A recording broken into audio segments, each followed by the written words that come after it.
Hi everyone, we're back with more Charlotte's Web. Today we're going to be reading chapter 19. If you remember at the end of chapter 18, Charlotte told Wilbur that she was busy doing something, and he asked, "Are you doing something for me?" And she said, "No, I'm doing something for myself once." She said that she's making a beautiful masterpiece, and today we're going to find out what that is. And I think that the title of the chapter is going to help you figure it out. The title of chapter 19 is The Egg Sack. The next morning, when the first light came into the sky and the sparrows stirred in the trees, when the cows rattled their chains and the rooster crowed and the early automobile went whispering along the road, Wilbur awoke and looked for Charlotte. He saw her up overhead in the corner near the back of his pen. She was very quiet. Her 8 legs were spread wide. She seemed to have shrunk during the night. Next to her, attached to the ceiling, Wilbur saw a curious object. It was sort of like a sack or a cocoon. It was peach-colored and looked as if it was made of cotton candy. "Are you awake, Charlotte?" he said softly. "Yes," came the answer. "What is that nifty little thing? Did you make it?" "I did indeed," replied Charlotte in a weak voice. "Is it a plaything?" "A plaything? I should say not. It is my egg sack, my magnum opus." "I don't know what a magnum opus is," said Wilbur. "That's Latin," explained Charlotte. "It means great work." "The egg sack is my great work. It is the finest thing I have ever made." "What's inside of it?" asked Wilbur. "Eggs?"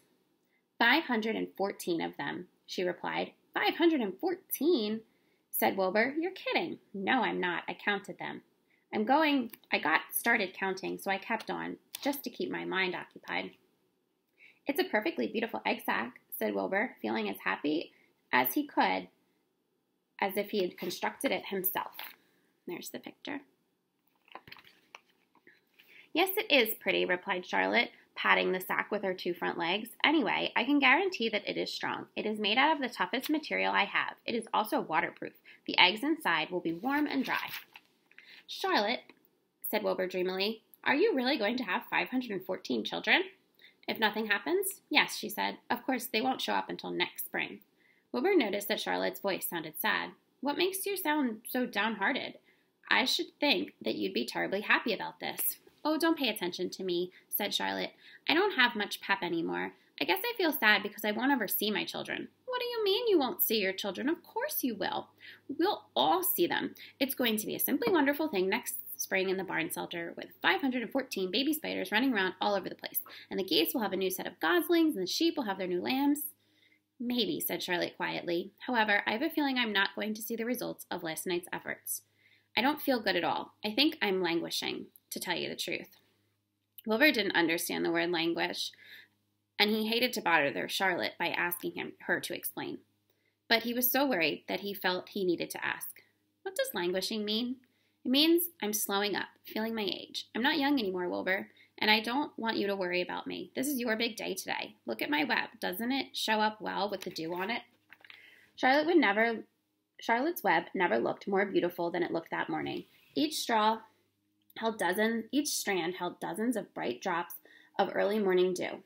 The light from the east struck it and made it all plain and clear. It is a perfect piece of designing and building.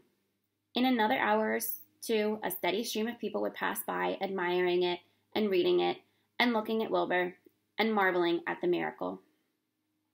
As Wilbur was studying the web, a pair of whiskers and a sharp face appeared. Slowly, Templeton dragged himself across the pen and threw himself down into the corner. "I'm back," he said in a husky voice. "What a night."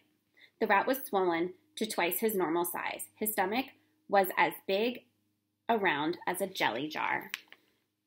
That is a simile, a figure of speech comparing 2 things. He was as big as a jelly jar.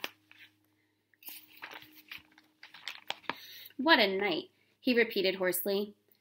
"What feasting and carousing! A real gorge. I must have eaten the remains of 30 lunches. Never have I seen such leavings, and everything well ripened and seasoned with passage of time and the heat of the day. Oh, it was rich, my friends, rich." "You ought to be ashamed of yourself," said Charlotte in disgust. It would serve you right if you had an acute attack of indigestion." "Don't worry about my stomach," snarled Templeton. "I can handle anything. And by the way, I've got some bad news. As I came back, the pig next door, the one who calls himself Uncle, I noticed a blue tag on the front of his pen. It means he won first prize." I guess you're licked, Wilbur. You might as well relax. No one is going to hang a medal for you.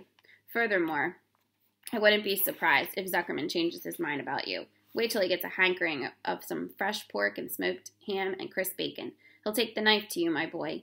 Be still, Templeton, said Charlotte. You're too stuffed and bloated to know what you're saying. Don't pay attention to him, Wilbur. Wilbur tried not to think about what the rat had just said.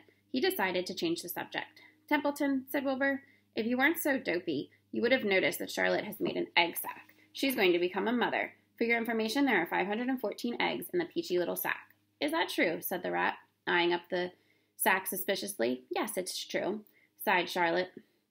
Congratulations, murmured Templeton. This has been a night. He closed his eyes, pulled some straw over him, and dropped into a deep sleep. Wilbur and Charlotte were glad to be rid of him for a while. At 9 o'clock, Mr. Arable's truck rolled up to the fairgrounds and came to a stop at Wilbur's pen. Everybody climbed out. Look, cried Fern, look at Charlotte's web. Look what it says. The grown-ups and the children joined hands and stood there, studying the new sign. Humble, said Mr. Zuckerman. Now, isn't that just the word for Wilbur? Everyone rejoiced to find that the miracle of the web had been repeated. Wilbur gazed up lovingly into their faces. He looked very humble and very grateful. Fern winked at Charlotte. Lurvy soon got busy. He poured a bucket of warm slops into the trough while Wilbur ate his breakfast. Lurvy scratched him gently with a smooth stick. Wait a minute, cried Avery. Look at this. He pointed at the blue tag on Uncle's pen. This pig has won first prize already. The Zuckermans and the Arables stared at the tag. Mrs. Zuckerman began to cry. Nobody said a word. They just stared at the tag. Then they stared at Uncle. Then they stared at the tag again. Lurvy took out an enormous handkerchief and blew his nose very loudly. So loud, in fact, this noise was heard by the stable boys over in the horse barn. Can I have some money? Asked Fern. I want to go out to the midway. You stay right where you are, said her mother. Tears came to Fern's eyes. What is everyone crying about? Asked Mr. Zuckerman. Let's get busy, Edith. Bring the buttermilk. Mrs. Zuckerman wiped her eyes with her handkerchief. She went to the truck and came back with the gallon bucket of buttermilk. Bath time, said Zuckerman cheerfully. He and Mrs. Zuckerman and Avery climbed into Wilbur's pen.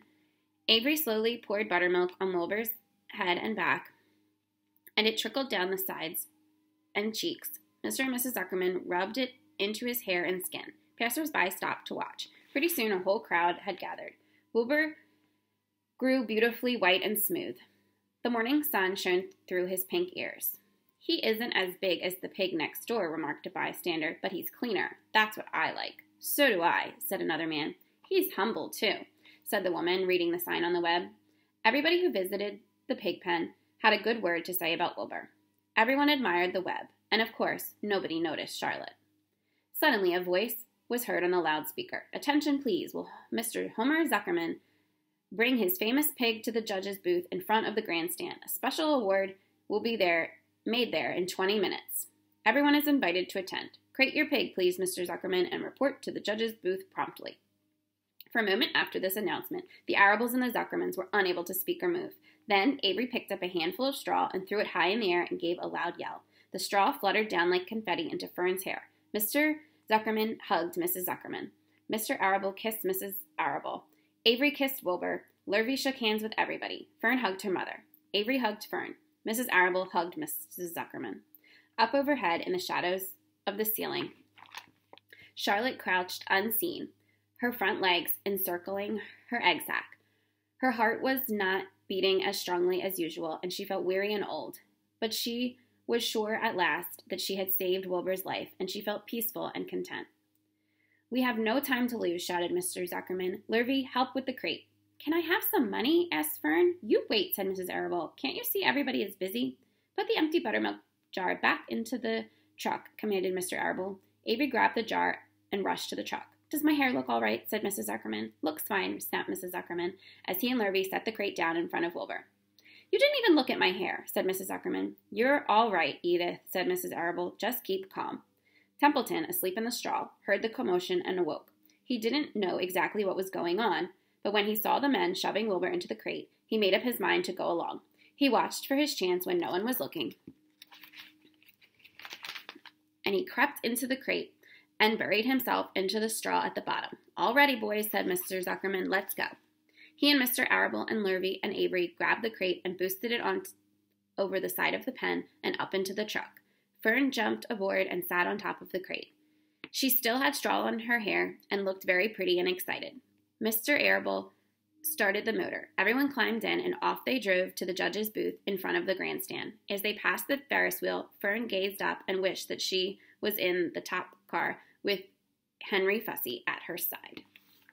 Okay, tomorrow we're going to read Chapter 20, The Hour of Triumph, and find out what special award Wilbur is receiving. See you then. Bye.